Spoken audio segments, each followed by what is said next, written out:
తరగతి గదిలో చిన్న అమ్మాయి, చిన్న అబ్బాయి కథ రంగురంగుల చిత్రాలు, అక్షరాల చార్టులతో అందంగా అలంకరించిన ఒక చిన్న తరగతి గది ఉంది.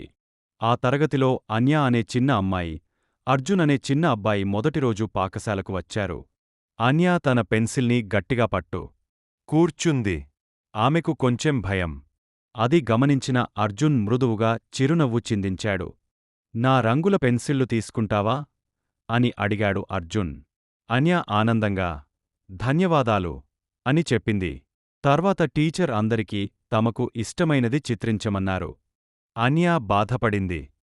కాని ఆమెకు భయం వేసింది. అర్జున్ మెల్లగా నువ్వు చెప్పగలవు అని ధైర్యం చెప్పాడు. అన్యా చేతిని పైకి ఎత్తి సరైన సమాధానం చెప్పింది. టీచర్ తల ఊపుతూ అభినందించారు. మొత్తం తరగతి చప్పట్లు కొట్టింది. పాఠశాల గంట మోగింది. అన్యా, అర్జున్ ఇద్దరు చేతులు పట్టుకుని అన్వి ప్రోత్సాహంతో అతను కూడా ధైర్యంగా మాట్లాడడం, చదవడం నేర్చుకున్నాడు. టీచర్ ఒకరోజు చెప్పింది, రెగ్యులర్లీ స్కూల్కి వస్తే, ఫ్రెండ్స్తో కలిసి చదివితే మీరు చాలా ముందుకు వెళ్తారు.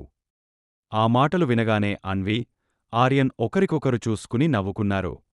ఇలా సిటీ స్కూల్లో మొదలైన చిన్న స్నేహం, మంచి అలవాట్లు, రెగ్యులర్ చదువు, ప్రేమతో నిండిన జ్ఞాపకాలుగా మారింది. స్నేహముంటే స్కూల్ జీవితం మరింత అందంగా మారుతుంది.